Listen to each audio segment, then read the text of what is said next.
Good morning, students. I hope you had gone through the previous lecture videos. और अगर आपने नहीं देखी हैं तो प्लीज़ जाकर देख लीजिए। इस वीडियो के डिस्क्रिप्शन में आपको पुरानी जितनी भी वीडियोस मैंने रिवीजन के लिए बनाई हैं आप लोगों के 9th फिजिक्स मोशन चैप्टर की, वो सारी वीडियोस आपको डिस्क्रिप्शन में मिल जाएंगी। आज हम लोग जिस दिशा में पढ़ाई कर रहे हैं, जिस टॉपिक को आज हमने लिया है, वो है graphical representation of different types of motion. तो ये बात आप समझ लीजिए कि जितनी भी टाइप की हमने मोशन पढ़ी है, मेनली दो ही टाइप की पढ़ी है, यूनिफॉर्म और नॉन यूनिफॉर्म। हालांकि uniform motion with uniform velocity, uniform motion with non uniform velocity, non uniform motion और यूनिफॉर्म मोशन में भी कई टाइप होते हैं, नॉन यूनिफॉर्म में भी कई टाइप होते हैं। तो वो सभी हम आज इसी एक वीडियो में कवर अप करेंगे। तो ध्यान रखिएगा कि जब भी हम ग्राफिकल रिप्रेजेंटेशन की बात करते हैं, तो ग्राफिकल रिप्रेजेंटेशन में इतना तो आपको पता है कि एक एक्स एक्सिस होता है और दूसरा एक्सिस वाई एक्सिस होता है ना। तो हम जिस चीज को रिप्रेजेंट करना चाहते हैं, पहले तो हमें डिसाइड करना होता है कि हम लीजेंड्स क्या क्या लेंगे।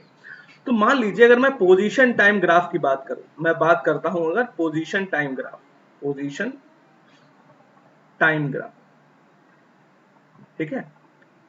तो पोजीशन टाइम ग्राफ में मान लीजिए मैं एक्स एक्सिस में ले लेता हूं टाइम टी, जो कि सेकेंड में है, सेकेंड में है, और वाई एक्सिस में ले लेता हूं पोजीशन एक्स, जो कि मीटर में है सपोज। और मान लीजिए कोई इस पोजीशन टाइम ग्राफ में कोई लाइन इस तरह आगे बढ़ रही है, ठीक है।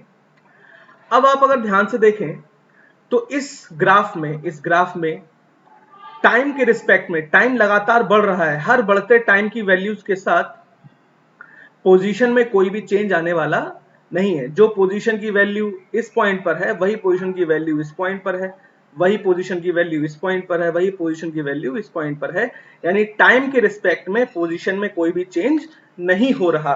तो जैसा कि हम लोगों ने फर्स्ट वीडियो में ही पढ़ा था कि अगर टाइम के रिस्पेक्ट में पोजीशन में चेंज नहीं हो रहा है, तो ऐसी मोशन को हम मोशन ना कह के हम रेस्ट कंडीशन कहते हैं। हम कहते हैं कि बॉडी हमारी रेस्ट में है, ठीक है।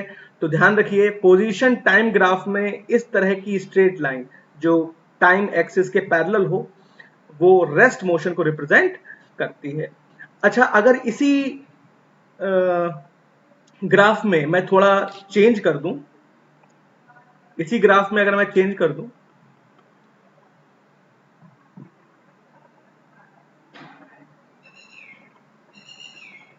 इसी ग्राफ में मैं मान लीजिए ये जो पोजीशन है और ये टाइम है, इस लाइन को मैं इरेज कर देता हूं।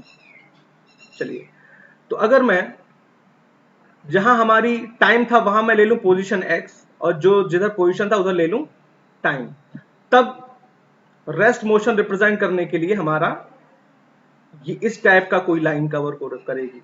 तो ध्यान रखिएगा, ये कर्व भी रेस्ट मोशन ही रिप्रेजेंट कर रहा है, क्योंकि लगातार टाइम बढ़ने के साथ साथ पोजीशन एक्स में कोई भी चेंज पोजीशन एक्स में कोई भी चेंज नहीं हो रहा। जो पोजीशन की वैल्यू यहां है, वही पोजीशन यहां है, वही पोजीशन यहां है। तो ये ग्राफ और इससे पिछले वाला ग्राफ दोनों ही रेस्ट मोशन को रिप्रेजेंट करता है। चलिए, तो ये तो पोजीशन टाइम ग्राफ में, किसमें, पोजीशन टाइम ग्राफ में हमने रेस्ट मोशन को समझा। चलिए, अब हम बढ़ते हैं पोजीशन टाइम ग्राफ में ही किसी यूनिफॉर्म मोशन को समझने के लिए कि यूनिफॉर्म मोशन को किस तरह समझा जाए।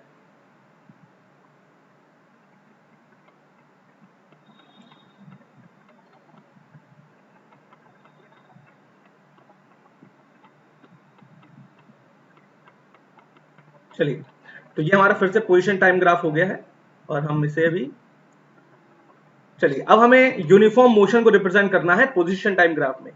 तो टाइम हम यहीं ले लेते हैं, एक्स एक्सिस में टाइम, ये है हमारा पोजीशन।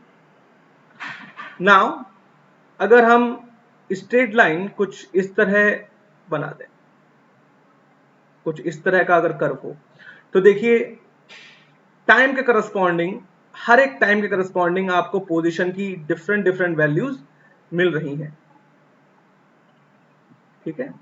मान लीजिए इस पॉइंट पर टाइम t1 है, इस पॉइंट पे टाइम t2 है, इस पॉइंट पे टाइम t3 है, इस पॉइंट पे पोजीशन x1 है, यहाँ पर पोजीशन आपकी x2 है, यहाँ पर पोजीशन x3 है।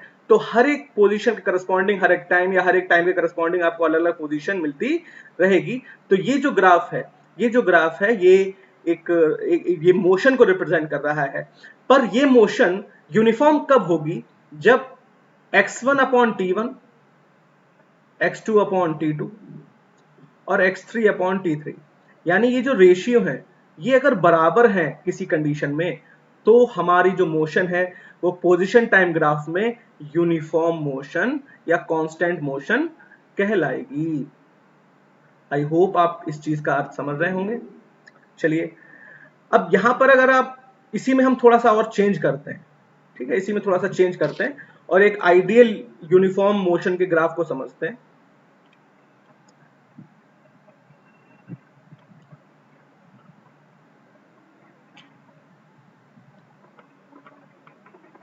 ठीक है, तो एक तो स्टूडेंट्स मैं आप लोगों से एक रिक्वेस्ट करना चाहूंगा कि आप लोग जब भी वीडियो देखें तो पेपर और पेन लेकर बैठें। ठीक है, आप पेपर पेन लेकर नहीं बैठते हैं, जिससे प्रॉब्लम ये होती है कि आप वीडियो तो देखते हैं लेकिन फिर वीडियो को बाद में जब आपके नोट्स बनाने का टाइम आता है तो आप उसको फिर समझ नहीं पाते हैं, आपको समझ नहीं आता कि हम किस तरह इसको लिखें, किस तरह इसको ड्रॉ करें, बनाएं।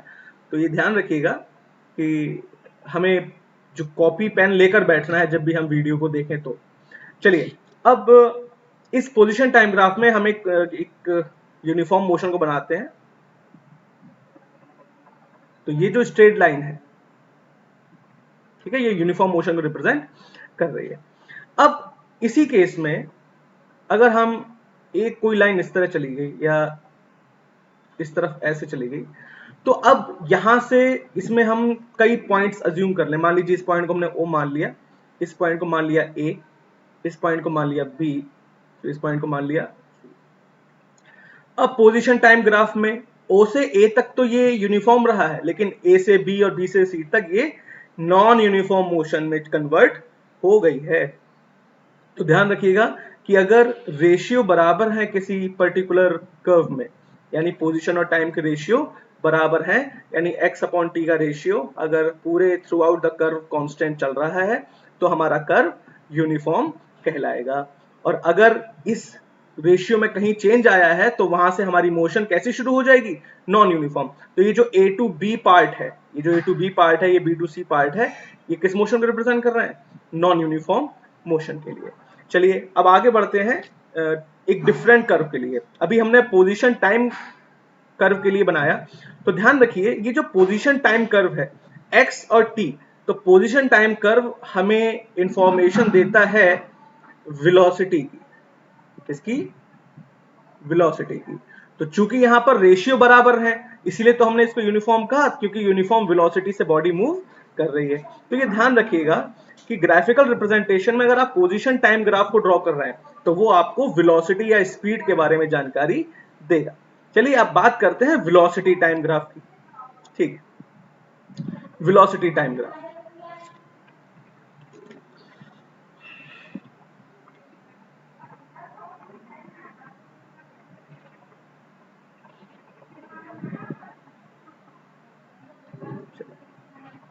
वेलोसिटी टाइम ग्राफ, तो वेलोसिटी टाइम ग्राफ यानी अब हम यहां पे वेलोसिटी ले लेंगे, वेलोसिटी v।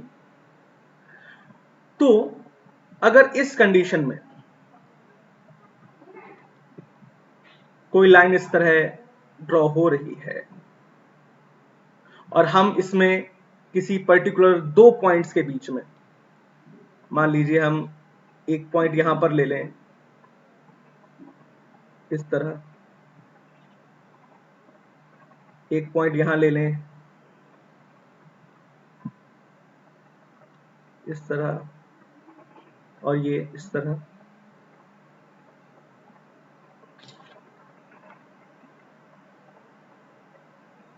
तो यहां पर अगर हर एक पॉइंट के करस्पॉन्डिंग आपको अलग अलग वेलोसिटी मिल रही है, मान लीजिए यहाँ पे टाइम t1 है, यहाँ पर टाइम t2 है, यहाँ पे टाइम t3 है, तो हर बदलते टाइम के साथ आपको अलग अलग वेलोसिटी v1, v2, v3 मिल रही है। तो यानी ये जो कर्व है ये आपको टाइम के रिस्पेक्ट में वेलोसिटी में चेंज रिप्रेजेंट कर रहा है। यानी जहां एक और position time graph x t curve x T curve आपको किस चीज की इंफॉर्मेशन दे रहा था? वेलोसिटी की।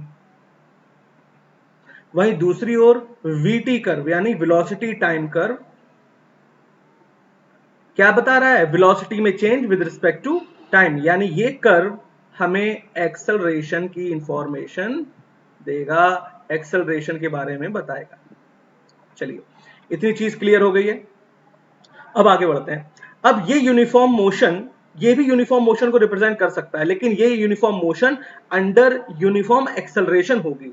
वो भी कब? जब किन्हीं दो समान टाइम इंटरवल में, इक्वल टाइम इंटरवल में वेलोसिटी में चेंज भी इक्वल हुआ हो। मैं अगर ये मान लूं कि t2 minus t1, t3 minus t2, अगर ये दोनों ही किसी t टाइम के इक्वल हैं, और उस केस में v2 minus v1 upon T equals to v3 minus v2 upon T के बराबर हो, तो ये कर्व यूनिफॉर्म एक्सेलरेशन को रिप्रेजेंट कर रहा है, यूनिफॉर्म एक्सेलरेशन को रिप्रेजेंट कर रहा है। यानी अभी भी ये मोशन कैसी है? यूनिफॉर्म, बट यूनिफॉर्म एक्सेलरेशन के अंतर्गत हो रही है। यहीं अगर इसी कर्व में मैं कोई लाइन यहां एक्स्ट्रा बढ़ा दूं, इस तरह या इस तरह, तो अब यहां तक तो ये कर्व यूनिफॉर्म एक्सेलरेटेड रहा, लेकिन इसके बाद ये नॉन यूनिफॉर्म एक्सेलरेटेड कहलाएगा, क्योंकि अब वेलोसिटीज में change with respect to time का जो रेशियो है वो कांस्टेंट हो, ऐसा कोई जरूरी नहीं है। चलिए, ये चीज हमको समझ में आ गई कि पोजीशन टाइम ग्राफ वेलोसिटी बताता है, वेलोसिटी टाइम ग्राफ एक्सेलरेशन बताता है। अब देखते हैं कि किस तरह इस ग्राफिकल मेथड की हेल्प से हम न्यूटन की इक्वेशन को जो है ड्राइव करते हैं। चलिए,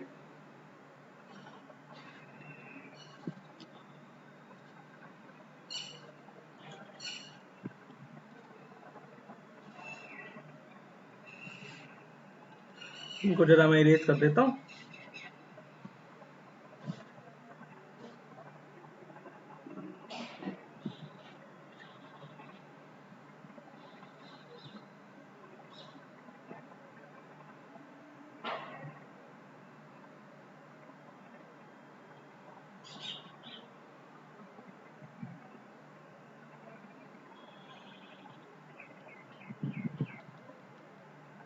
ठीक, तो ये हमारा मान लीजिए कोई ग्राफ है, और ये हम अपना वेलोसिटी टाइम ग्राफ एक एज्यूम करते हैं। वेलोसिटी टाइम ग्राफ क्या? Velocity time graph. तो initially when time t equal to 0, मान लिया हमारी जो वेलोसिटी है वो u है, तो ऐसी कंडीशन में जब टाइम t इक्वल टू 0 पर भी हमारी कोई वेलोसिटी लाई करे, तो हम इसे इस टाइप का कुछ बना सकते हैं। ठीक है, नाउ तो इस पॉइंट पर, अब यहां पर टाइम t इक्वल टू 0 पर भी वेलोसिटी कुछ ना कुछ है, तो जब वेलोसिटी t इक्वल टू 0 पर निकाली जाए तो वो उसे इनिशियल वेलोसिटी कहते हैं, यानी ये u को रिप्रेजेंट कर रही है हमारी इनिशियल वेलोसिटी। ठीक है, तो ये तो हमारी इनिशियल वेलोसिटी हो गई। और मान लीजिए किसी टाइम t पर, किसी टाइम t पर हमें कैलकुलेट करना है, और वो टाइम t यहां पर है, इस तरह। ठीक है, तो ये जो वैल्यू है ये टाइम t की है। ठीक है, चलिए, तो ये अब यहां पर आप अगर ध्यान से देखें, तो यहां पर हमारे पास अगर हम पॉइंट्स बना दें, तो ये पॉइंट O है, इस पॉइंट को A कह दें, पॉइंट A, ये पॉइंट हमारा B हो गया, ये पॉइंट हमारा C हो गया, और ये पॉइंट हमारा मान लीजिए हो गया D। चलिए, अब हमें पता है कि वेलोसिटी का फॉर्मूला क्या होता है? वेलोसिटी इक्वल्स टू डिस्टेंस या डिस्प्लेसमेंट। अगर यूनिफॉर्म, अगर एक ही डायरेक्शन में हो रही है तो डिस्टेंस और डिस्प्लेसमेंट सेम है, सो डिस्प्लेसमेंट अपॉन टाइम। ये सब हम पिछली वीडियो में कवर कर चुके हैं। अगर आपको ये चीज अभी क्लियर नहीं हो रही है तो प्लीज मैं आपको रिकमेंड करूंगा आप पिछले लेक्चर्स जाकर देखिए, ताकि आप इसको बेहतर तरीके से सीख सकें। ठीक है, चलिए, अब माना यहां पर वेलोसिटी u है और फाइनल वेलोसिटी यहां पर हमारी है u। चलिए u, तो इस टाइम 0 टू t में इस टाइम 0 to t में जो वेलोसिटी में चेंज हुआ है वो क्या है, v माइनस यू, सॉरी यहाँ पे मैंने यू लिख दिया है, ये v है, ठीक है, यहाँ पर वेलोसिटी हमारी v है। चलिए, तो इस 0 to t टाइम में जो वेलोसिटी में चेंज हुआ है वो है v माइनस यू, v में से u घटा देंगे तो वेलोसिटी में चेंज यानी delta v equals to v minus, और किस टाइम में हुआ है, अगर यहाँ पे हम वैल्यू t1 इक्वल टू 0 कह दें और यहाँ t2 इक्वल टू t कह दें तो डेल्टा t क्या है, डेल्टा t है हमारा t2 माइनस t1 जिसकी वैल्यू है t।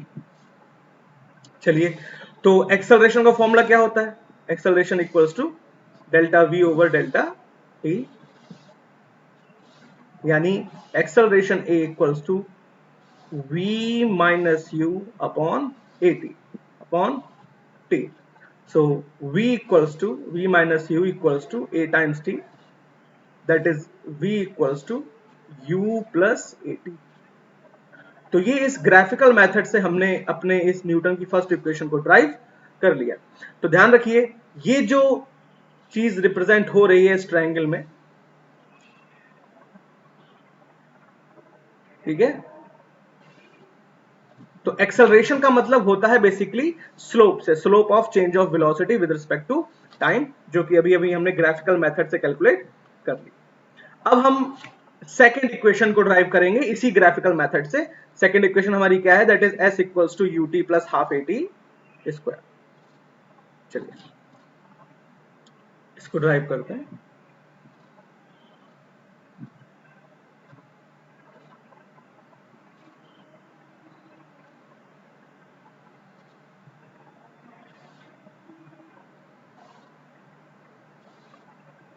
यहाँ पे टाइम t। चलिए, अब हमें पता है कि स्पीड, अगर हम डिस्टेंस को कैलकुलेट करें तो डिस्टेंस बराबर क्या होगा, यानी डिस्टेंस को अगर हम, distance equals to velocity into time, velocity into time, ठीक है।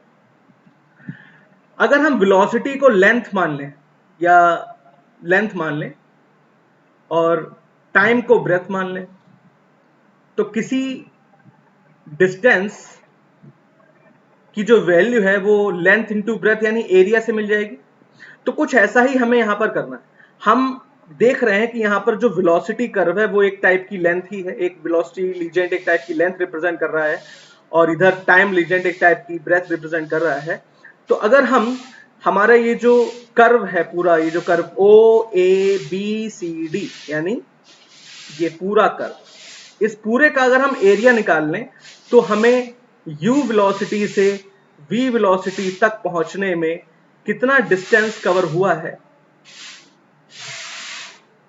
उसकी वैल्यू पता चल जाएगी। तो चलिए हम वही करते हैं, हमें एरिया निकालना है। तो पहले तो देखिए कि ये जो नीचे एक छोटा सा रेक्टेंगल बन रहा है, नीचे एक छोटा रेक्टेंगल बन रहा है, इस रेक्टेंगल की लेंथ है t और चौड़ाई है u, ये दे रखी है u, ठीक है। तो यानी distance s equals to area of OACD plus area of, ऊपर इसमें जो राइट एंगल ट्रायंगल बन रहा है इनका एरिया ऐड कर देंगे। तो राइट एंगल का एरिया क्या है, एरिया ऑफ ABCA, तो इन दो एरिया को ऐड करके हमें हमारी डिस्टेंस का फॉर्मूला जो है मिल जाना चाहिए। तो वही हम देखेंगे कैसे मिलेगा। S इक्वल्स तो एरिया ऑफ OACD यानी रेक्टेंगल है तो लेंथ इनटू ब्रेथ यानी t times u, so that is ut plus, अब राइट एंगल ट्रायंगल का एरिया क्या होता है, half base into height, half base क्या है, टाइम t, और हाइट इसकी क्या है, height, so height is basically represented by velocity, so velocity equals to acceleration into time. Okay, v is equal to acceleration to time. Acceleration अभी हम पिछले curve में निकाल चुके थे तो यहां पर हम यूज कर देंगे, that is 80। So distance s equals to ut plus half 80 square. तो इस तरह हम न्यूटन्स की फर्स्ट इक्वेशन और सेकेंड इक्वेशन को ग्राफिकल मेथड से रिप्रेजेंट कर सकते हैं, ड्राइव कर सकते हैं। इस वीडियो को हम यहीं रैप अप कर रहे हैं। कल के लेक्चर में, अब आने वाले लेक्चर में हम न्यूटन की थर्ड इक्वेशन को ग्राफिकल मेथड से ड्राइव करेंगे और उसके बाद इन तीनों इक्वेशंस पर बेस्ड कई सारे जो हमारे न्यूमेरिकल्स हैं उनको भी आने वाले लेक्चर्स में सॉल्व करेंगे। तो अगर आपको ये वीडियो पसंद आई है तो प्लीज लाइक कीजिए, शेयर कीजिए, चैनल को सब्सक्राइब कीजिए और please we need your support. लगातार चैनल के साथ बने रहिए, सपोर्ट कीजिए। Thank you learners.